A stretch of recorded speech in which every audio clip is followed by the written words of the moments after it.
Qui n'a pas un jour succombé à un petit verre de vin en fin de journée? Entre collègues ou entre amis. Et bien sûr avec modération. Et qui ne s'est pas retrouvé un jour complètement perdu devant un étalage rempli de centaines de bouteilles à devoir en choisir une? Devant l'immensité de l'offre, on peut vite avoir le tournis. Alors, comme le fait souvent le consommateur, nous avons décidé de nous fier aux médailles et aux distinctions. Elle permet de resituer, de conforter la vie de certains consommateurs qui peuvent être perdus. Elle doit offrir la garantie que ce vin est globalement sans défaut. Cela veut dire que l'ensemble des jurés d'une table a conclu que ce vin répondait à des normes de qualité et des attentes qualitatives excellentes. D'accord, on l'a bien compris, la médaille, elle est là pour garantir une certaine qualité et aiguiller le consommateur. Mais elle est aussi et surtout là pour faire vendre. Le but d'une médaille mise sur une bouteille, c'est avant tout d'accaparer l'œil du consommateur en disant ben voilà, il faut acheter ce vin-là. La raison pour laquelle les vignerons mettent un vin à un concours, c'est parce que s'il arrive devant, il y aura une promotion. Ça a aussi un intérêt pour le producteur de pouvoir le dire à ses clients, le dire à ses clients potentiels et donc de l'utiliser comme vecteur de différenciation. Se différencier de la concurrence, oui. Mais entre les concours, les labels, les mentions d'appartenance, les guides, les prescripteurs, le consommateur, lui, ne sait plus vraiment à quel saint, ou plutôt à quel vin, se vouer. Et il doit faire confiance, comme Mowgli face au pouvoir hypnotique de Kaa. 4, 1, 5, 6, 2, 3. Alors, pour y voir plus clair dans ce grand bazar, nous décidons de rendre visite à ceux qui attribuent les médailles, comme ce matin-là à Sierre. L'ambiance est très studieuse au Grand Prix du vin suisse. Dans le milieu, on nous a dit que ce concours national fait référence. Il juge et décerne une 40aine de trophées sur des milliers de vins de toutes les régions viticoles de Suisse. Aujourd'hui, c'est l'étape finale, l'attribution du fameux podium. Un jury international déguste à nouveau les nominés de chaque catégorie, soit 80 vins, blancs et rouges. Une deuxième dégustation à l'aveugle pour être bien sûr que certains méritent une médaille d'or ou d'argent. J'aime le côté, on va dire, juteux, simple, léger, gourmand, facile. C'est à la fois fin, frais, tendu, l'équilibre est parfait. Pour moi, c'était le number one. On est bien conscient que ces médailles, c'est des récompenses un peu suprêmes. Il y a 2325 vins qui sont présentés, il n'y a que le 30% qui est médaillé, donc c'est quand même vraiment la crème de la crème. La crème de la crème des vins suisses, blancs, rosés et rouges, de cépage ou d'assemblage. Au final, 30% des vins obtiendront des médailles, 10% des médailles d'or et 20% d'argent. Ce qui fait quand même près d'une bouteille sur 3. Ça peut paraître beaucoup, mais on peut poser la question aussi dans l'autre sens. Ça veut dire qu'il y a 2 bouteilles sur 3 qui ne sont pas médaillées, donc on peut penser que le tiers quand même maximum. Ben voilà. Après, il faut savoir, le vigneron, il paye quand même quelque chose pour présenter son vin. Alors ça ne veut pas dire qu'il doit acquérir une médaille, mais voilà, il faut quand même qu'il y ait une récompense au bout. Et oui, c'est ce qu'on appelle un retour sur investissement. Parce que les vignerons, ils payent 120 francs par échantillon de vin. Imaginez que vous présentez 3 échantillons pour chaque catégorie. Ça vous fait plus de 4000 francs qu'il faut sortir de son porte-monnaie. Et ça mérite peut-être bien une petite médaille. Ce seuil de 30%, ce n'est pas nous qui l'édictons. Cette règle-là, elle vient de ces organismes qui édictent les labels des concours, les labels de qualité des concours. Ce sont les règles que fixe l'OIV, l'Organisation internationale de la vigne et du vin, reprise par l'Union suisse des œnologues qui patronne le Grand Prix du vin suisse. Ça tombe bien, nous sommes en pleine période de vendange. Nous avons rendez-vous avec la présidente de l'Union suisse des œnologues dans les vignes genevoises. On voulait lui demander pourquoi en Suisse, presque tous les concours sont patronnés par ces deux organisations. Les concours patronnés sont des concours qui ont comme origine l'intérêt du producteur et du consommateur. Ils sont sérieux dans la mesure où toute la production en fait, du concours, du moment où on reçoit l'échantillon jusqu'au moment où il est servi au dégustateur, la formation des jurys, l'évaluation du vin et la retranscription des résultats sont des processus qui sont évalués, qui sont contrôlés et qui répondent à des normes précises. Des concours bien organisés, sérieux et contrôlés. Parce que le nombre de concours s'est multiplié ces 20 dernières années et ce n'est pas le président du Mondial du Chasselas qui dira le contraire. Alors on a à peu près 800 ou 900 concours dans le monde et il y a quand même effectivement un certain nombre de hiérarchies. Alors on va dire que plus les concours sont sérieux, plus ils fonctionnent.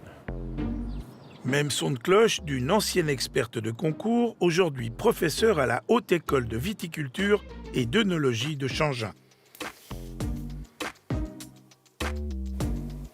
Il y a des concours qui sont plus ou moins reconnus en fonction de la notoriété du concours, en fonction des dégustateurs qui sont sur le concours, en fonction des vins qui sont présentés. Donc c'est vrai qu'il y a énormément de ce qu'on peut appeler des macarons, que ce soit des médailles liées à des concours ou que ce soit des labels de qualité qui apparaissent sur les bouteilles. Wine Info est un site qui référencie uniquement les vins suisses récompensés partout dans le monde. Et la liste des concours est déjà longue, 42 pour être précis. Il y a les sélections régionales. Il y a le concours national, le Grand Prix du vin suisse, les concours internationaux qui se tiennent en Suisse et les concours internationaux qui se tiennent à l'étranger. Ça peut effectivement faire un peu beaucoup de médailles sur une bouteille. Et vous allez voir que ce n'est de loin pas fini. Top 4, ces deux sont finis. Et puis la dernière, oui, tu mets quand même. Ouais, tu mets quand même. Mais d'abord, allons rencontrer une bête de concours, un multiple champion du monde qui compte plusieurs centaines de médailles à son actif. Bon, c'est vrai, sur plus de 20 ans d'exploitation. Bonjour Monsieur Bavet, Bonjour, bienvenue. comment ça va? Ça va super bien, merci. C'est votre antre ici alors? Voilà, c'est mon caveau, exactement. Alors derrière, c'est le mur de la sélection des vins vaudois. Donc c'est là où j'ai tous mes trophées depuis 13 ans, depuis le début du concours. Et il y en a quelques-uns. Depuis 20 ans, j'ai glané quelques médailles, mais auparavant, il y en avait encore plus. Là, je les mettais tout au plafond, mais voilà, j'en avais un petit peu marre de les voir.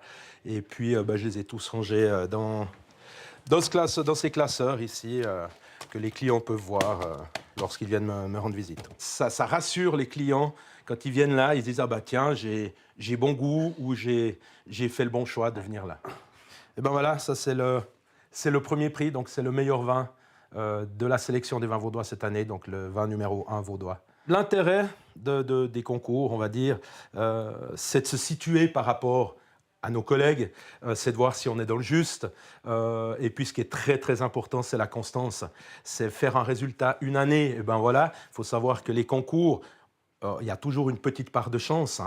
Il y a toujours une petite part de chance, mais si on arrive à rester chaque année au même niveau, eh bien oui, ça compte énormément. Faire confiance et connaître les médailles. Parce que sur les bouteilles, on peut aussi trouver des mentions d'appartenance à un domaine viticole ou à une région, ou encore les références des fameux guides et prescripteurs.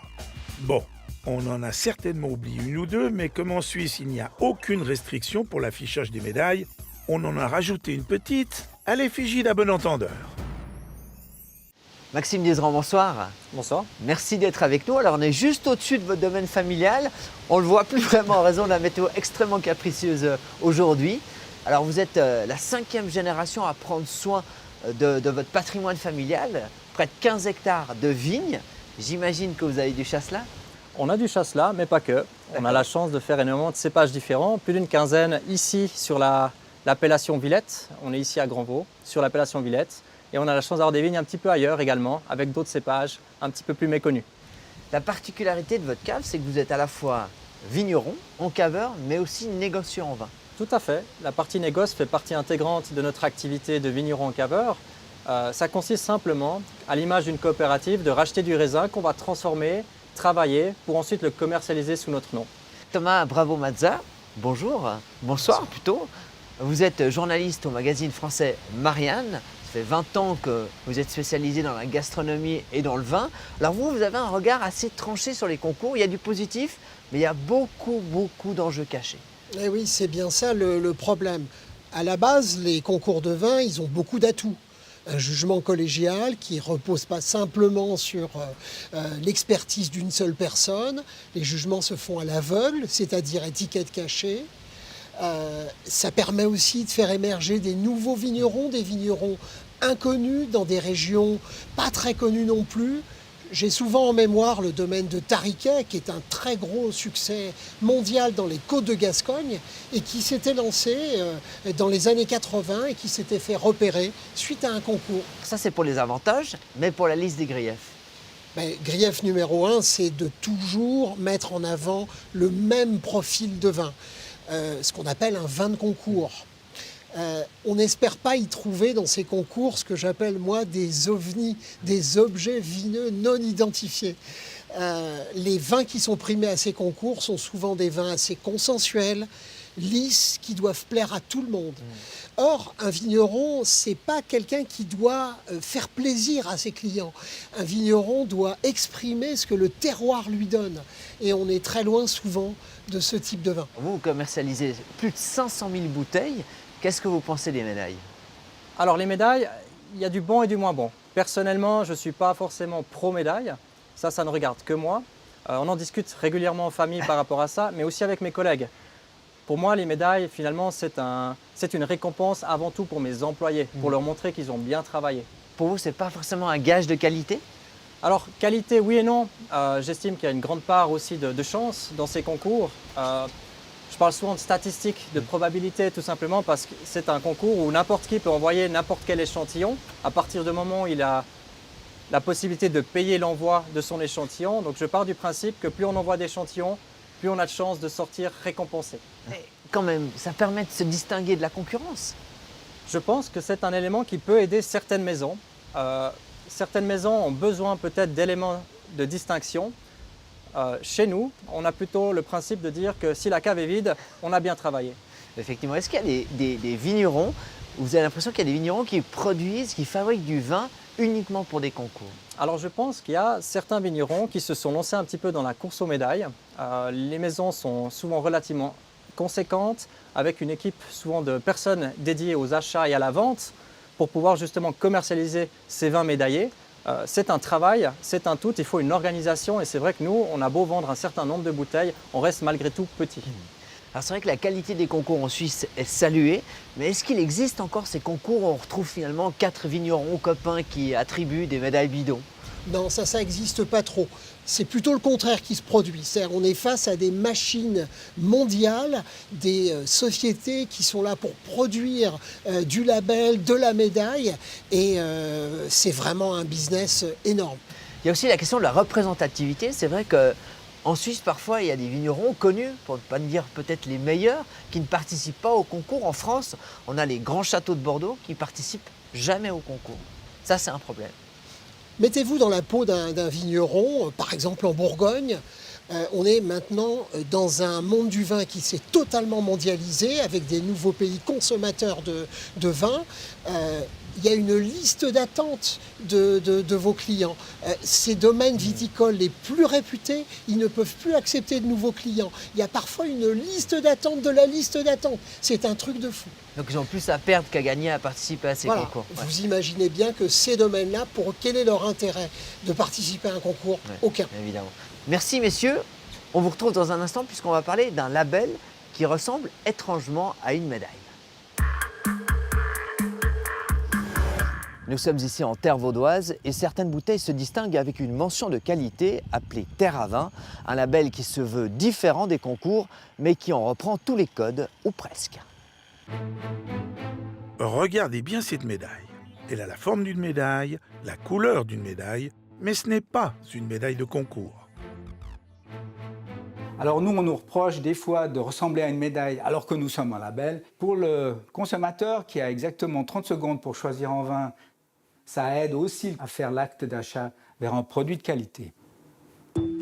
Terre à vin est un label vaudois de qualité qui juge les vins sur la typicité et l'authenticité du terroir. Un bon chasselas doit avoir les qualités d'un chasselas. Mais alors, quelle différence avec une médaille de concours? C'est vrai qu'on a une ligne et on s'y tient, qui correspond au cépage, qui correspond au terroir et qui correspond au millésime. Le consommateur chez nous, c'est qu'il va acheter un vin qui va correspondre à ce qu'il veut. S'il veut du chasselas, il aura un goût de chasselas. S'il veut de l'Ivorne ou du Chablais, eh ben, il aura un goût des vins du Chablais AOC.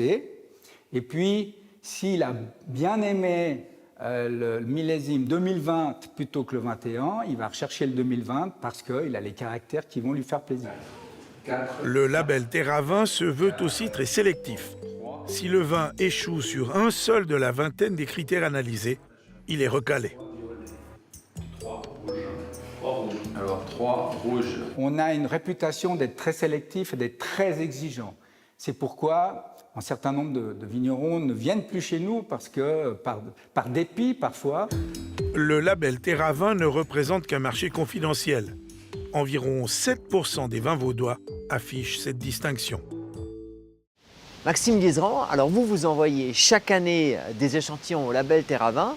En revanche, vous ne collez pas systématiquement les autocollants.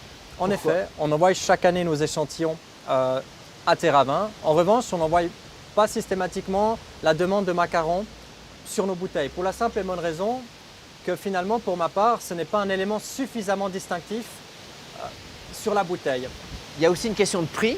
C'est que finalement, l'autocollant coûte 20 centimes l'échantillon. Ça peut paraître bon marché, mais avec de grandes quantités de vin, ça peut vite faire des sommes importantes. Alors oui, forcément, c'est un élément qui rentre en ligne de considération quand on doit ou non apposer le macaron Terravin. Ce n'est pas l'élément qui va déclencher forcément le fait de mettre le macaron pas, mais on y pense bien évidemment. Et vous avez trouvé justement un subterfuge, en tout cas votre père et votre oncle à l'époque, puisqu'ils ont créé leur propre label. Enfin, c'est plutôt une mention d'appartenance, c'est ça? Exactement. Alors c'est une mention que n'importe quel vigneron qui produit des vins sur l'appellation Lavaux, il a le droit d'utiliser finalement cette mention qu'on appelle valorisante. Parce qu'on a la chance d'être dans une région magnifique classée à l'UNESCO, ce serait dommage de s'en priver. Et donc c'est moins cher et tout aussi efficace? Pour ma part, je pense qu'en effet, c'est moins cher, certes, mais c'est aussi tout aussi efficace parce que je trouve plus important pour ma part de vendre la région. On est là pour vendre pas forcément un paysage, une région, mais aussi un savoir-faire. Thomas Bravo-Mazza, alors c'est vrai qu'on parle peu d'argent pour ces concours. Est-ce qu'il y a des concours qui drainent beaucoup d'argent, qui sont devenus finalement des machines à fric? Ce sont des machines à fric considérables et il y en a de plus en plus. Tenez par exemple le Berliner Wein Trophy, s'autoproclame le plus grand concours au monde. Il y a l'International Wine Challenge aussi à Londres et c'est vraiment d'énormes machines. On est vraiment dans le règne du terroir-caisse. Et la plupart du temps, et surtout hors Europe, ces concours médaillent beaucoup trop de vins. Parfois, presque jusqu'à 60% des vins sont médaillés. Pour moi, ce sont des médailles en chocolat et rien de plus. Et alors, cerise sur le gâteau, alors maintenant, il y a des médailles de médailles. Maintenant, il y a des agrégateurs de médailles, comme par exemple Best of Swiss Wine. Qui sont basés ici à Grandvaux. Et oui, ici à Grandvaux, et qui agrègent les résultats d'autres concours. Alors, ils ne s'enquiquinent pas du tout à goûter les vins. Et surtout pour les vignerons, c'est de pouvoir leur vendre des médailles qu'ils apposent sur les bouteilles. C'est un vrai business. Et il faut le savoir. Quand on voit le prix des échantillons, puis le prix des autocollants, des médailles qu'il faut acheter, on peut atteindre des sommes considérables. Quand vous achetez du vin, vous payez une fois en principe. Le vigneron, lui, quand il participe à ces concours, il paye 2 fois. Une fois pour participer au concours et une fois pour avoir le droit d'apposer ses vignettes sur ses bouteilles. Et ça coûte 40, 50 francs les 1000 étiquettes. Et donc, ça fait quand même beaucoup d'argent dépensé. Est-ce que du coup, un petit vigneron a moins de chances de gagner des médailles qu'une grande maison qui dispose de beaucoup de budget? Absolument. Et à l'inverse, les plus grosses structures, elles, intègrent ces coûts dans leur stratégie de communication, dans leur stratégie marketing. Et dans ce système-là, il n'y a pas de place pour les petits, malheureusement. Merci beaucoup, messieurs. Merci. Les montants investis pour les concours sont parfois considérables, tout comme peut l'être le retour sur investissement. Gagner une médaille prestigieuse peut faire exploser les ventes, voire changer l'image et la réputation d'une cave. Dans la chasse aux consécrations, certaines caves suisses ont une histoire particulièrement longue et fascinante.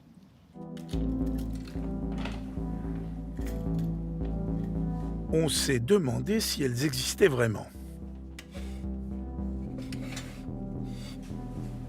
Et on s'est rapidement rendu compte que le trésor était bien là et bien gardé. Alors ici, on a la première médaille qui a été gagnée par le domaine en 1857. Ici, on a une médaille de vermeil que le domaine a remportée à Zurich. C'était en 1883. Et puis là, on a une grande médaille qui a été remportée par le domaine en 1878, médaille d'or à Paris. Très vite, après les premiers sacres, les fondateurs de l'époque ont décidé de mettre en avant les médailles et de les afficher sur les étiquettes. On a la première étiquette qu'on voit ici, sauf erreur, 1880. Donc, à partir de ce moment-là, on a toujours conservé sur une certaine partie, en tout cas de nos vins, cette manière de composer les étiquettes avec ces médailles. La médaille est un signe distinctif de qualité qui garde quand même son importance. On est aussi dans l'or, dans ce qui brille finalement et ce qui représente aussi le luxe. Il y a encore quelques dizaines d'années, gagner une médaille d'un concours réputé était un événement majeur, célébré par les autorités de la région et les pairs de la profession.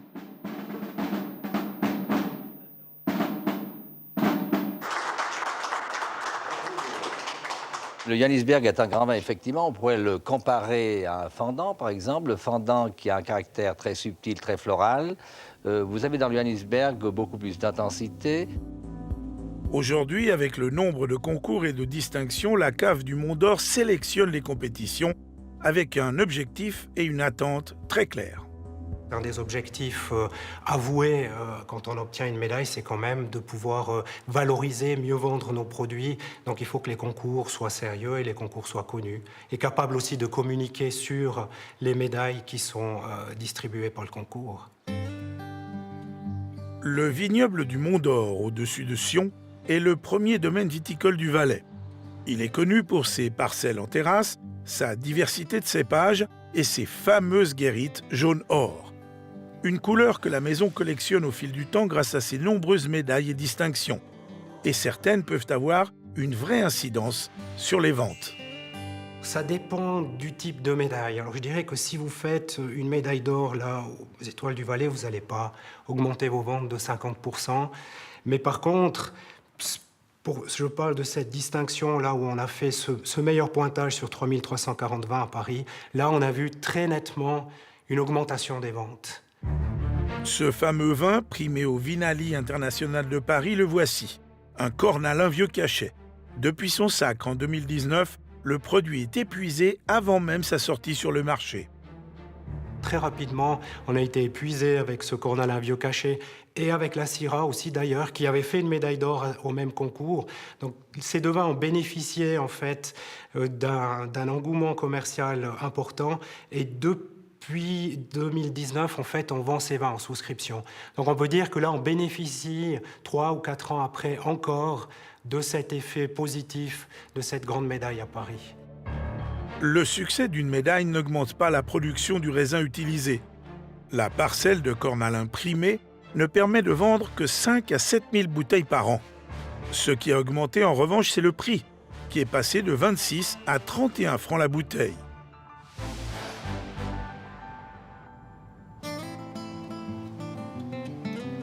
On change de canton pour se rendre dans la région de Morges. Il y a quelques années, la cave de la Côte a connu la consécration suprême. Bonjour Monsieur Flieger. Bonjour Monsieur Gère. Vous allez bien? Bien et vous?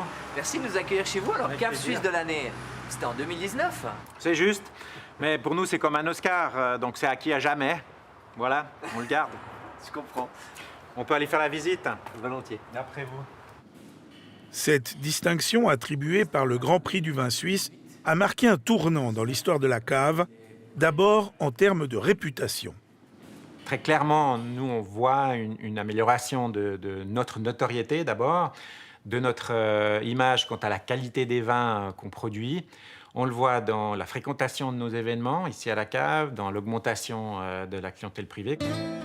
La cave de la Côte est une coopérative viticole. Elle vinifie les parcelles de 350 vignerons sociétaires. Elle a longtemps souffert de l'image négative d'une production de vins bas de gamme. Cette distinction a permis de crédibiliser son travail. Une grande cave gagne très rarement aujourd'hui ce prix. Il est assez difficile à gagner pour une grande cave. Et ça a été un peu la consécration de toutes ces années de travail et des titres qu'on gagnait individuellement sur des bouteilles.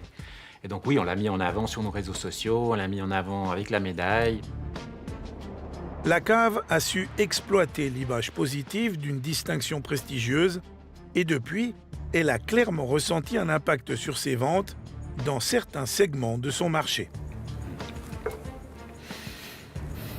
Ouais, belle fraîcheur. Ouais, réjoui de pouvoir en acheter des bouteilles. Depuis maintenant 3 ans, on a de plus en plus de clients particuliers. Alors qu'on en perdait, maintenant on en gagne. Donc là, c'est quand même une mesure importante où ce titre et ces médailles certainement jouent un rôle. Un des artisans de ce succès, c'est lui, Rodrigo Banto.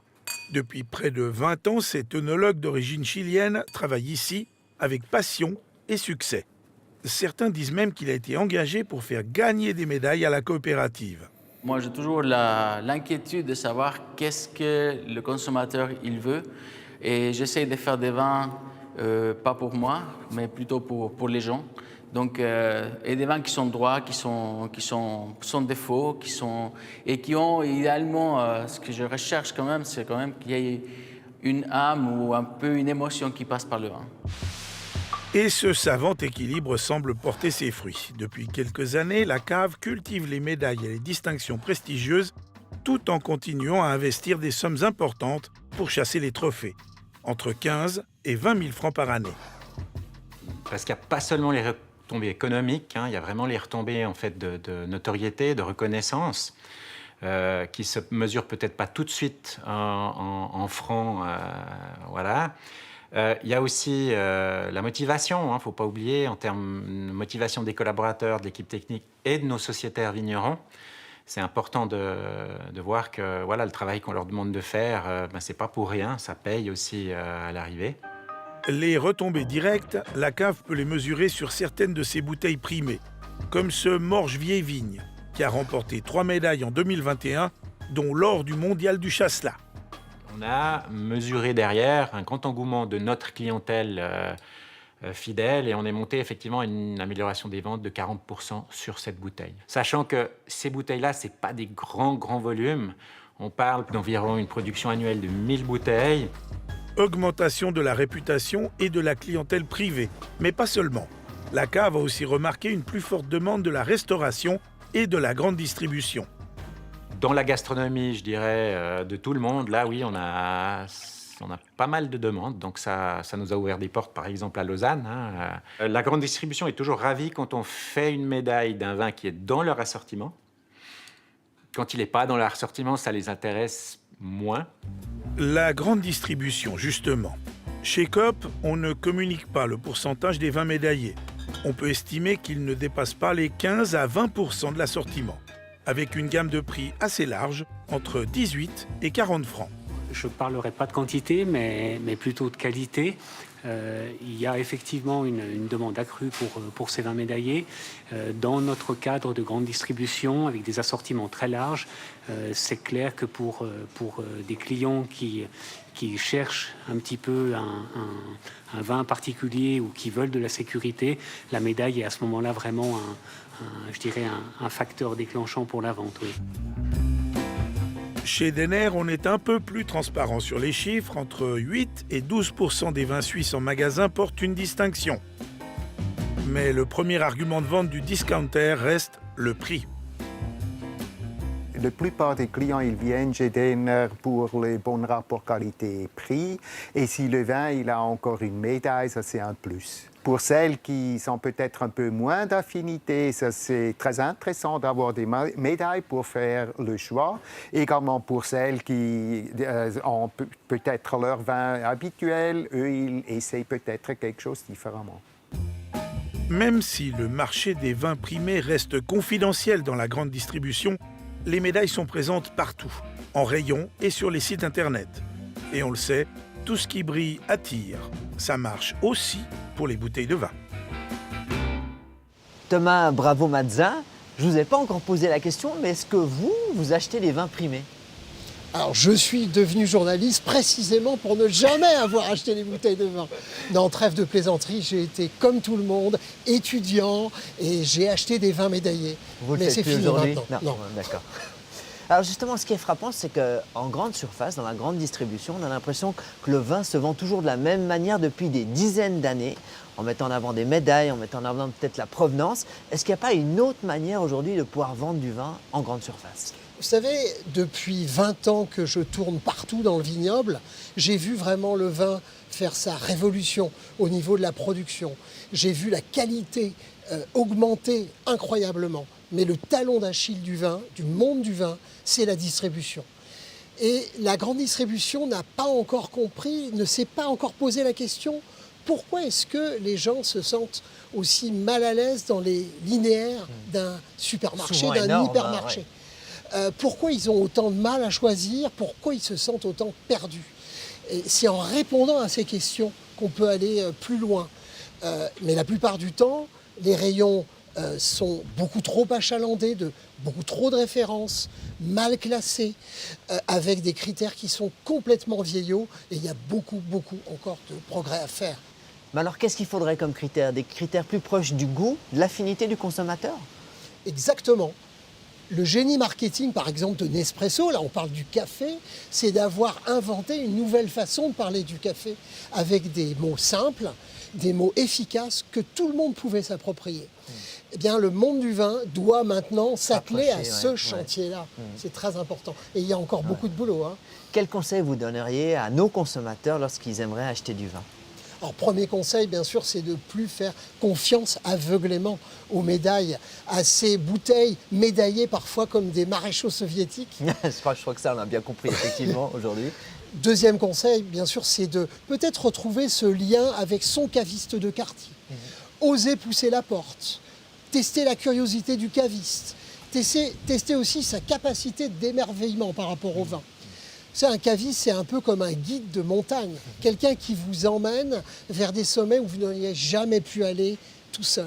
Ça parle aux Suisses, effectivement. Voilà, exactement. Et puis le dernier conseil, encore plus simple, mais tellement évident, c'est de retrouver le goût, non pas vers simplement les bons vins, mais vers les personnes qui le font, ces vignerons, ces vigneronnes, qui chaque matin se lèvent et vont chercher le terroir, et rien ne vaut ce rapport-là. Et quand on veut acheter bien du vin, il faut faire cet effort-là. Merci beaucoup, Thomas Bravo-Mazza. Merci et bon retour à Paris. Alors. Merci. À l'approche des fêtes, vous allez peut-être vouloir offrir une belle bouteille de vin. Alors la médaille aura-t-elle le pouvoir magique de vous faire craquer et de choisir un vin primé? Nous avons tenté l'expérience. Nous nous sommes installés dans la ville qui accueille presque tous les 20 ans la fameuse fête des vignerons, Vevey. Il faut bien les mettre dans le bon sens, hein. A, B, E. Ça va? Nous avons acheté 10 bouteilles de blanc. Et comme dans les concours, nous avons 30% de médaillés. Bonjour, monsieur, dame. Bonjour. Est-ce qu'on ose vous poser une question? Ça dépend. Ensuite, on a simplement demandé aux passants de choisir. Je peux toucher, hein? Oui, vous pouvez toucher, prendre les bouteilles dans la main, c'est pas un souci. Ouais, celle-là me plaît bien parce qu'elle est un peu originale. D'accord. Est-ce que vous avez remarqué qu'elle a une médaille? Oui. Est-ce que ça a influencé votre choix? Oui. Je prends que des médailles. Donc ça, pour vous, c'est un gage de qualité? Mais comme j'ai pas le temps de tous les goûter, je me dis qu'il y en a déjà qu'on sélectionné avant moi. Château d'Alamand, par exemple. Ça serait votre choix? Ouais, j'aurais tendance à dire. Je fais confiance au choix des experts.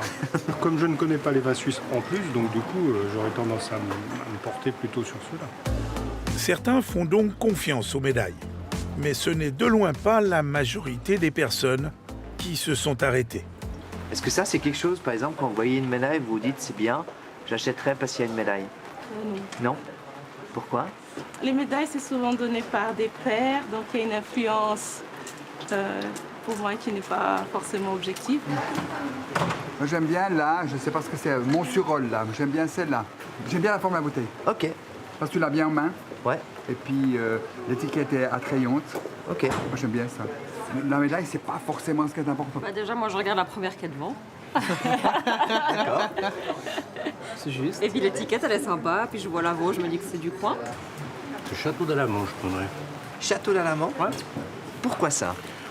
Parce que je le connais, puis je sais que c'est un bon producteur. D'accord. Et j'aime bien ce vin. Ok. Je pense que des fois, il y a de l'abus sur ces petites étiquettes. Ouais. Alors certes, elle y est, mais justement, il y en a à peu près souvent sur beaucoup de bouteilles. Et puis bon, là, forcément, il y en a une qui est comme ça, une qui est dans un autre style, puis il faudrait peut-être chercher ce que c'est quand même. Alors, macaron magique pour toujours faire le bon choix, simple vignette pour rassurer ou artifice pour faire vendre, c'est à vous, à présent, de choisir. Johanna Dayer, bonsoir. Bonsoir François. Merci d'être avec nous dans ce déluge météorologique. Alors, vous êtes spécialiste en vin, passionné aussi. Vous êtes en train de passer votre formation de Master of Wine, qui est quand même la formation la plus reconnue et la plus prestigieuse. Est-ce que vous, d'abord, vous fiez aux médailles? Ça peut m'arriver. Typiquement, si je ne connais pas du tout la région, par exemple des vins de Géorgie, je ne saurais pas trop d'où partir, je ne saurais pas forcément lire les étiquettes.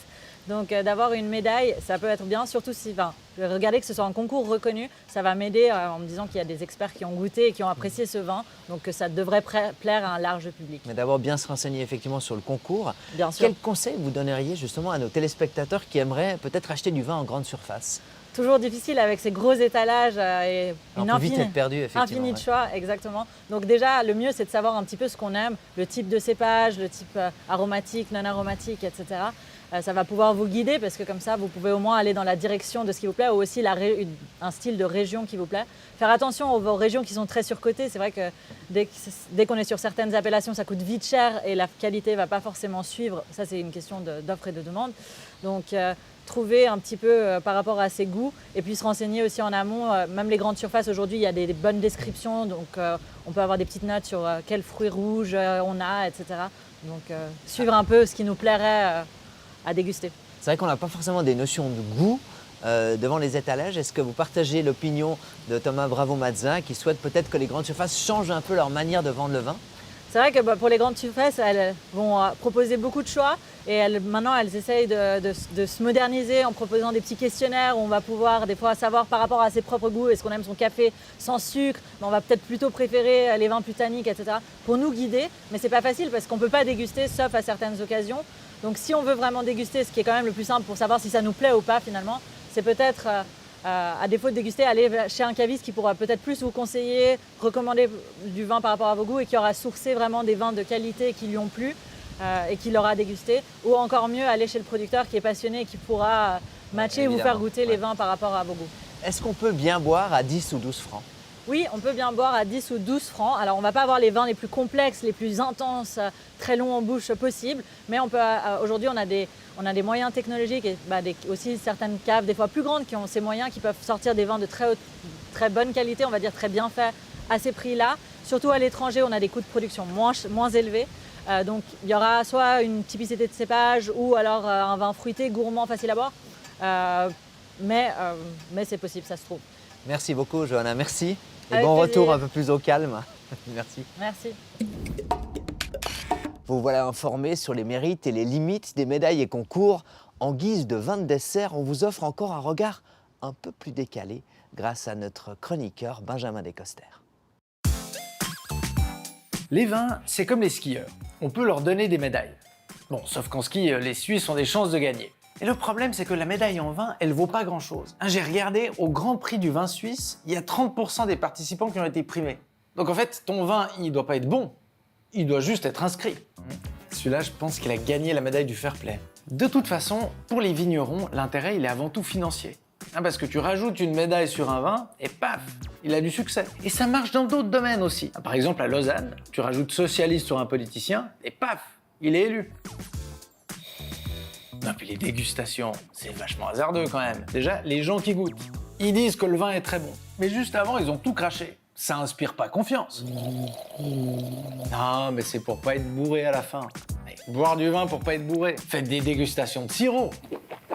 En plus, il paraît que si tu goûtes du vin à l'aveugle, t'arrives pas à différencier le blanc du rouge. Mais alors par contre, dès que t'as les yeux ouverts, t'es censé sentir des trucs vachement précis, comme les baies sauvages, la terre humide, l'herbe des sous-bois fraîchement coupés un jour de canicule. Non mais, je suis désolé, c'est pas des arômes, c'est ce que tu manges quand tu dois survivre en forêt. Quelqu'un a déjà mangé de la terre humide? Ouais, faut pas juste un nez et un palais, faut de l'imagination. On est pas très loin de l'horoscope quand même, hein. Je sens surtout que je vais finir pété, faut que je fasse gaffe, hein. Moi j'ai une descente, c'est Kitzbühel. De toute façon, ce qui est important, c'est pas la médaille, c'est avec qui tu partages ton vin. Ah bah oui, faut pas boire seul. C'est glauque. Oui, ok. Là, c'est pour le travail, c'est différent. Boire au boulot, je suis prêt à faire de la politique en fait. Parce que c'est social le pinard, ça permet d'avoir des discussions animées. Parce que aux soirées sans alcool, faut quand même avouer qu'on se met à parler de trucs un peu trop adultes. Les différents modèles de vélos électriques, les assurances maladie ou notre marque de lessive préférée. Non mais en fait, ABE, c'est un peu une soirée sans alcool. Faut quand même dire que l'abus d'alcool est dangereux pour la santé. Je vais vous laisser avec ce chiffre qui fait froid dans le dos. L'alcool est responsable de plus de 8% des décès. Bon, après, on n'a pas le chiffre pour les naissances, donc si ça se trouve, ça compense. Allez, soyez prudents, hein.